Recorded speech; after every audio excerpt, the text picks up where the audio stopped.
ইমন মাহমুদের সাথে যুক্ত হতে চাই এবং তার কাছ থেকে জানতে চাই, আজকে তো আসামি মাত্র একজন উপস্থিত আছেন, বাকিরা অনুপস্থিত বা পলাতক বলা হচ্ছে। এই রায় ঘোষণায় এই বাকি যারা পলাতক তাদের ক্ষেত্রে কি সিদ্ধান্ত আসবে বা কি ধরনের মানে সাজা হতে পারে, বিস্তারিত জানাবেন।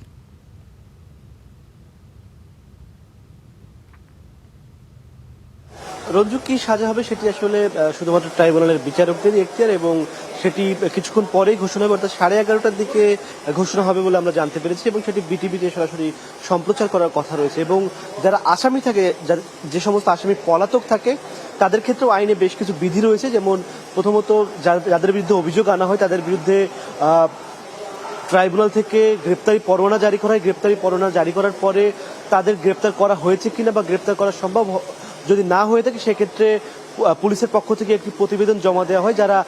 যারা গ্রেপ্তার হয়নি তাদেরকে পলাতক হিসেবে ধরে নেওয়া হয় এবং তাদেরকে ট্রাইব্যুনালে আত্মসমর্পণের জন্য পত্রিকাতে একটি বিজ্ঞপ্তি দেওয়া হয়।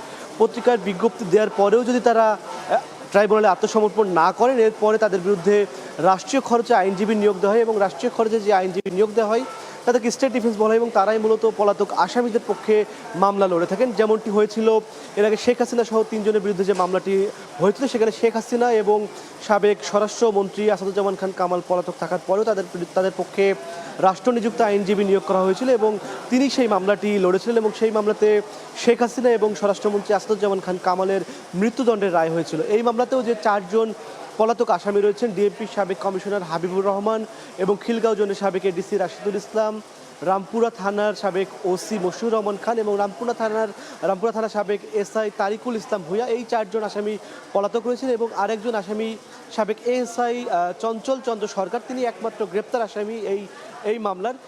যে 4 জন আসামি পলাতক রয়েছেন তাদের জন্য একজন রাষ্ট্রনিযুক্ত আইনজীবী নিয়োগ করা হয়েছে, যিনি আমির হোসেন নামের একজন আইনজীবী, যিনি এই মামলাটিতে পলাতক 4 জনের পক্ষে লড়ছেন এবং আসামি যিনি গ্রেপ্তার রয়েছেন তার জন্য তার নিযুক্ত আইনজীবী রয়েছেন। এই মামলাতে মূলত 24 সালের 19 জুলাই রামপুরার একটি নির্মাণাধীন ভবনে একজন তরুণ যার নাম আমির হোসেন, তিনি একটি নির্মাণাধীন ভবনের কার্নিশে প্রাণ বাঁচাতে আশ্রয় নিয়েছিলেন। সেখানে পুলিশ তার পিছু নেয় এবং সেই অবস্থাতেই সেই নিরস্ত্র আমির হোসেনের উপরে পরপর 6টি গুলি ছোড়া হয়। এতে তিনি গুরুতর আহত হন, তবে মৃত্যুবরণ করেননি। সেই আমির হোসেন এই মামলাতে সাক্ষী দিয়েছেন এবং কিভাবে তাকে গুলি করা হয়েছিল সেই বিষয়টিও এই মামলাতে সাক্ষ্য এবং যুক্তিতর্কে উঠে এসেছে।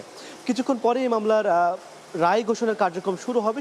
যখন মামলার রায় ঘোষণার কার্যক্রম শুরু হবে আমরা আরও বিস্তারিত তথ্য আপনার মাধ্যমে জানিয়ে দেব। রঞ্জু, ইমন, আপনাকে ধন্যবাদ।